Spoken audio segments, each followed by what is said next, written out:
नमस्कार दोस्तों, जय हिंद। आज हम देखेंगे विनिर्दिष्ट अनुतोष अधिनियम की धारा 7 और 8।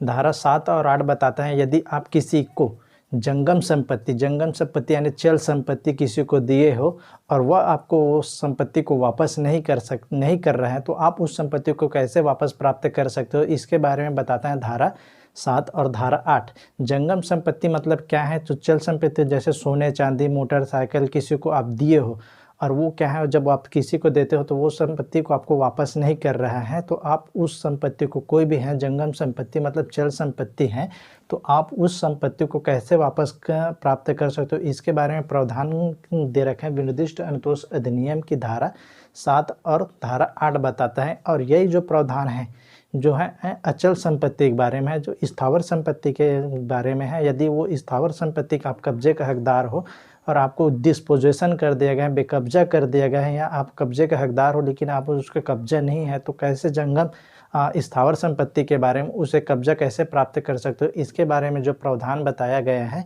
वो धारा 5 और धारा 6 में बताया गया है, जिसको मैंने पहले भी डिस्कस कर चुका है और वीडियो का लिंक आपको दिया गया है। आप वहां जाकर स्थावर संपत्ति के बारे में देख सकते हो। इस वीडियो में हम लोग देखेंगे कि क्या है जो जंगम संपत्ति है उसको आप कैसे वापस प्राप्त कर सकते हो, तो उसके बारे में जो प्रावधान दे रखा है उसको हम लोग पढ़ेंगे।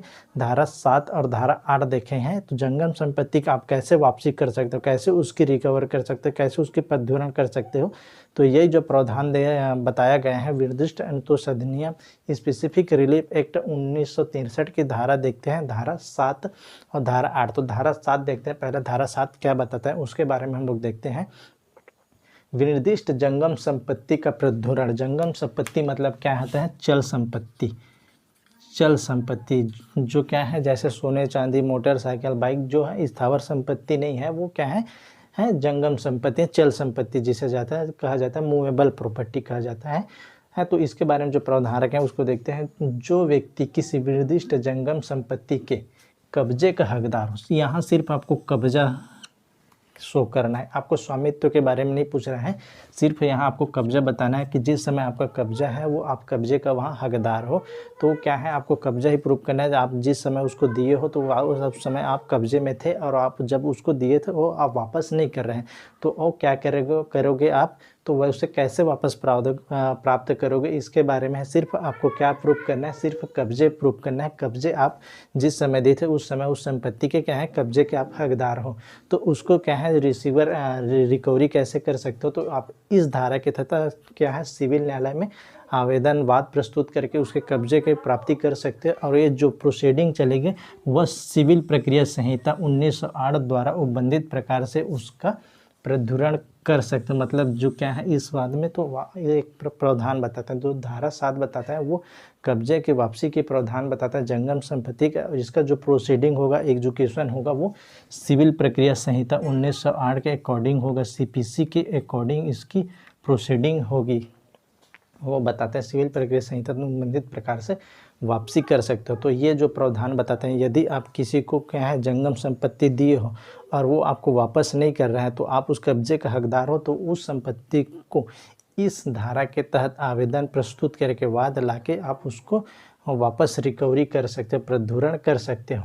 अब इसका स्पष्टीकरण बताता है न्यासी ऐसे जंगम संपत्ति के लिए जो न्यासी होता है इस धारा के अधीन वाद ला सके। जैसे कोई ट्रस्ट है, ट्रस्ट रहता है, उस ट्रस्ट का जो न्यासी रहता है वो किसी को जंगम संपत्ति दे ट्रस्ट में, तो वो क्या है वो भी उस धारा के अधीन वाद ला सके जिसके फायदे प्रतिहित का वह व्यक्ति हकदार हो। तो क्या है न्यासी जो है उस फायदे प्रतिहित के लिए हकदार है, तो न्यासी भी इसमें वाद ला सकते हैं जंगम संपत्ति के बारे में।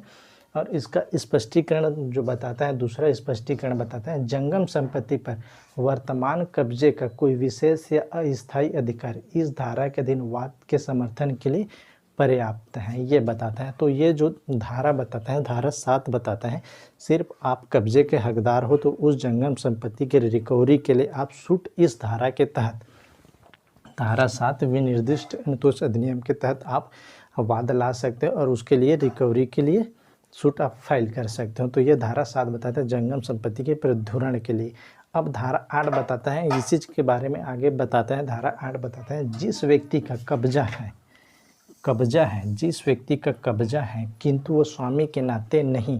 देखिए, जब किसी का कोई संपत्ति है मान लो, तो वो कब्जा तो उसका है लेकिन वो स्वामी नहीं है, उसका क्या है, ओनर नहीं है, वो सिर्फ कब्जा है, किसी को दे रखा है, तो उसमें उस संपत्ति के उस समय वो कब्जा में है लेकिन वो स्वामी नहीं है।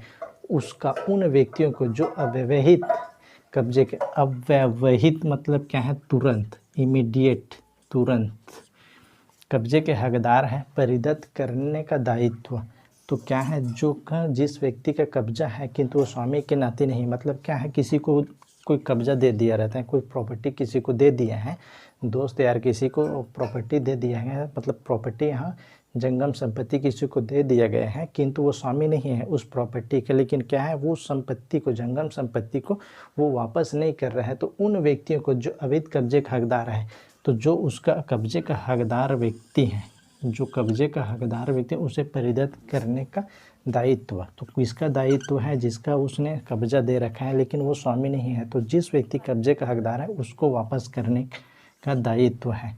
तो अब आगे धारा क्या कहते हैं उसको देखते हैं। कोई भी व्यक्ति जिसका जंगम संपत्ति की किसी भी विशिष्ट वस्तु पर कब्जा या नियंत्रण है, किसी भी व्यक्ति का कब्जा या नियंत्रण है जिसका वह स्वामी नहीं है, देखिए क्या है, वो स्वामी नहीं है, वह उसके अवैध कब्जे का हकदार, वो स्वामी नहीं है लेकिन उसके कब्जे का हकदार व्यक्ति को निम्नलिखित दशाओं में किसी में भी उसका विनिर्दिष्ट परिधान के लिए विवश किया जा सकते हैं। देखिए, अब किसी व्यक्ति को कोई संपत्ति दे रखा है, जैसे मान लो किसी, यहाँ इसमें आगे देखते हैं कब आता है, जब दावाकृत वस्तु प्रतिवादी द्वारा वादी के अभिकर्ता अथवा न्यासी के रूप में धारित हो।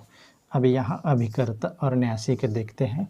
मान लो कोई संपत्ति है, अभिकर्ता है, किसी अभिकर्ता को कोई प्रॉपर्टी, कोई संपत्ति, जंगम संपत्ति दे रहे हैं या न्यासी को दे दिया है, ये क्या है, सिर्फ उसको क्या है, कब्जा है, ये उसका स्वामी नहीं है, दोनों ने कब्जा दे दिया है, स्वामी नहीं है, लेकिन इसका जो वास्तविक हकदार व्यक्ति हैं, कब्जे का हकदार व्यक्ति हैं, कब्जे का हकदार व्यक्ति है, उसका दायित्व यह है कि उस कब्जे के हकदार व्यक्ति को वो दे। यही धारा ये बोल रहा है कि स्वामी कब्जे का हकदार है किंतु वो स्वामी नहीं है, तो उसका जो वास्तविक है, जो वास्तविक उसके कब्जे का हकदार व्यक्ति हैं, उसको परिदत्त करने का दायित्व। तो यही जो बताता है, कोई भी व्यक्ति जिसका जंगम संपत्ति किसी भी विशिष्ट वस्तु पर कब्जा या नियंत्रण है जिसका वह स्वामी नहीं है, वह उसके अवैध कब्जे, मतलब तुरंत कब्जे के हकदार, मतलब जो व्यक्ति उस संपत्ति का कब्जे का हकदार है, वह व्यक्ति को निम्नलिखित दशा में किसी में भी विनिर्दिष्ट परिधान करने के विवश किया जा सकता है। मतलब जो निम्नलिखित व्यक्ति है उसको विवश किया जा सकता है।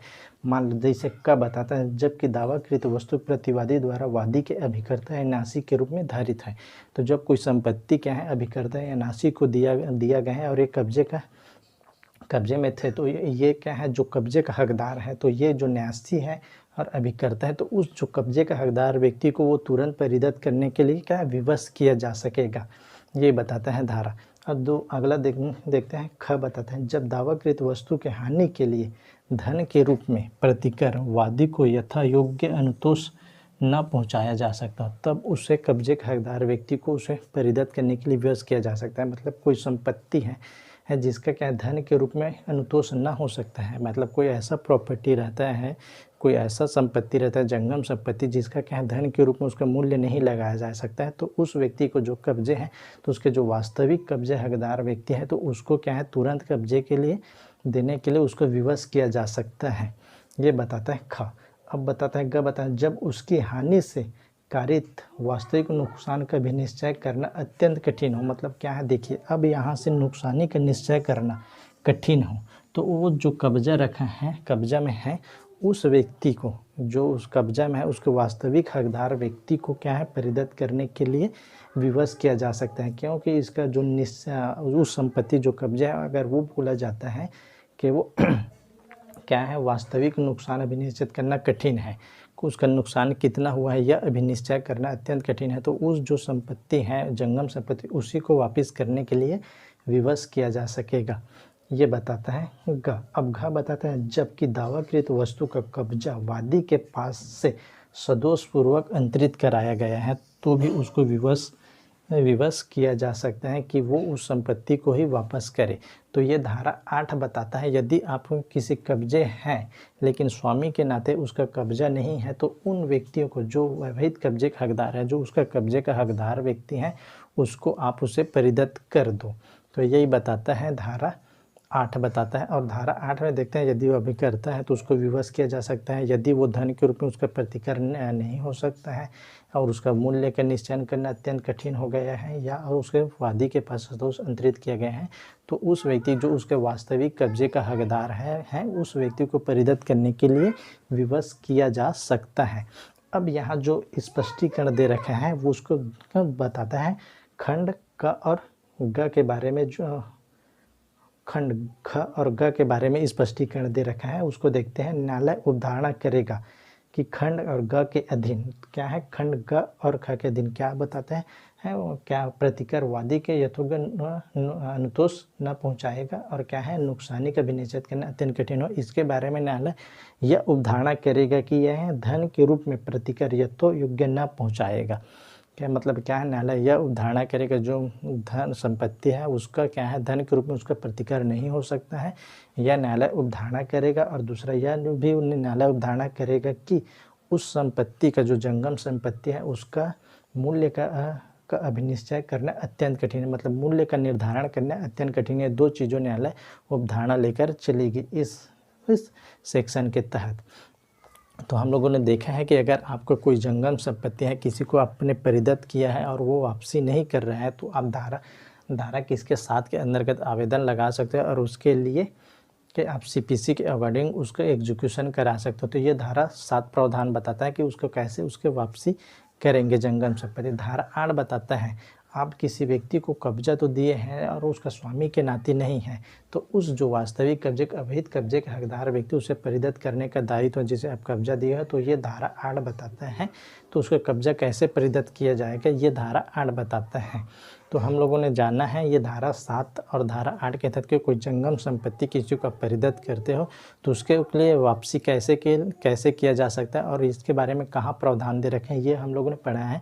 धारा 7 और धारा 8 जो विनिर्दिष्ट अनुतोष अधिनियम 1963 में दे रखा है। धारा 7 और धारा 8 देखते हैं कि जंगम संपत्ति की वापसी कैसे किया जा सकता है। स्थावर संपत्ति के वापसी के बारे में धारा 5 और धारा 6 हम लोगों ने पहले भी पढ़ लिए हैं। अब धारा 7 और 8 इस वीडियो में देखे हैं। धन्यवाद। Keep watching.